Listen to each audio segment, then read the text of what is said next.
नमस्कार, स्वागत है आपका डॉक्टर साहिब में और मैं हूं आपके साथ सौम्या राठी। डॉक्टर साहिब के आज के एपिसोड में हम एक बार फिर से किडनी स्टोन्स के बारे में बात करने वाले हैं। आज हम उन लक्षणों को समझने वाले हैं जिनकी मदद से ये संदेह का दायरे में अपने लाना चाहिए कि आपको शायद किडनी स्टोन हो सकता है। और ये सारी चीज़ें समझाने के लिए इस वक्त मेरे साथ बैठे हैं डॉक्टर दीपक कुमार, जो कि बिहार के सबसे जाने माने किडनी से जुड़े रोगों के विशेषज्ञ हैं। सबसे पहले डॉक्टर साहब नमस्कार, बहुत बहुत स्वागत है आपका। डॉक्टर साहब, किडनी स्टोन किसी के दिमाग में ऐसे पेट में दर्द या लेफ्ट साइड में पेट के दर्द हो तो उससे आता नहीं है। मतलब किडनी स्टोन जैसी चीज़ों के बारे में लोग आखिर में ही सोचते हैं जब तक देर बहुत हो चुकी होती है। ऐसे में मैं चाहूँगी कि आज आप हमारे दर्शकों को ये समझाएं कि ऐसे कौन से लक्षण हैं जिन्हें देख के उन्हें ये सोचना चाहिए कि शायद किडनी स्टोन हो सकता है।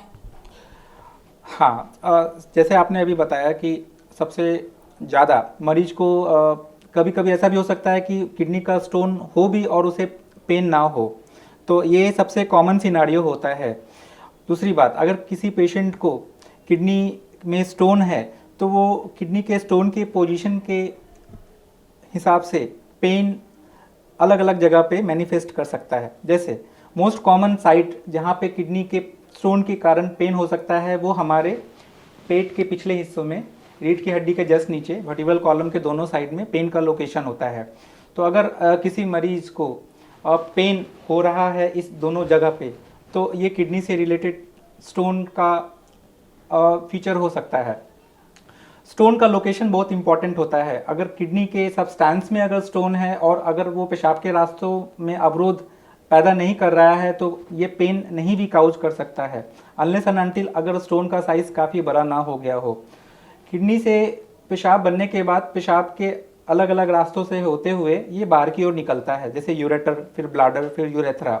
अगर यूरेटर के ऊपरी हिस्से में अगर स्टोन जाकर फंस गया हो अपने साइज के हिसाब से, तो वो बहुत ही एक्सक्रूशिएटिंग पेन काउज करता है।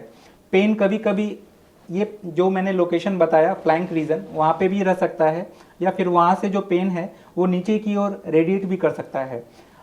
अगर स्टोन का लोकेशन नीचे ब्लैडर के पास या यूरेथ्रा के पास हो, ब्लैडर और यूरेटर के बीच में हो, जिसको कि हम लोग वेसाइको यूरेट्रिक जंक्शन बोलते हैं, वहाँ पे जाकर स्टोन अगर अटक गया है तो ये पेन नीचे में, मेल के केस में नीचे स्क्रोटम की तरफ भी जा सकता है और फीमेल के केस में भी पेल्विक रीजन की तरफ ये पेन रेडिएट हो सकता है। पेन के अलावा अगर पेशाब में बार बार ब्लड आ रहा हो तो भी ये स्टोन के कारण पेन हो सकता है।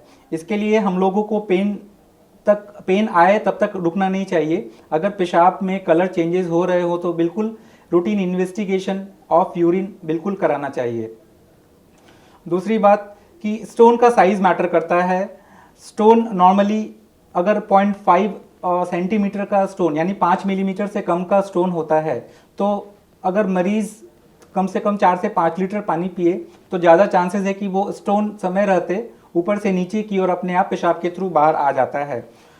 एक 5 mm से लेके 1 सेंटीमीटर का स्टोन कभी कभी निकल भी जाता है और कभी कभी वो अटक भी सकता है पेशाब के रास्ते में। लेकिन अगर पहले इन्वेस्टिगेशन में स्टोन का साइज 1 सेंटीमीटर से ज़्यादा आए या 1 सेंटीमीटर के आसपास रहे तो बिल्कुल एक किडनी विशेषज्ञ के पास जा करके, भले ही आपको कोई सिम्टम्स ना हो तो आपको ज़रूर जा करके चिकित्सीय परामर्श लेनी चाहिए जी। ठीक है। उम्मीद करती हूँ कि डॉक्टर साहब ने जो बातें कही हैं आपने उन्हें ठीक तरीके से सुना और समझा होगा। इसी के साथ बहुत जल्द मुलाकात होगी डॉक्टर साहब के अगले एपिसोड में। तब तक के लिए अगर वीडियो को फेसबुक पर देख रहे हैं तो पेज को लाइक करें, यूट्यूब पर देख रहे हैं तो चैनल को सब्सक्राइब करें। कमेंट सेक्शन या मेल बॉक्स के माध्यम से आप हमें बता सकते हैं कि डॉक्टर साहब से आपके और क्या सवाल हैं। धन्यवाद।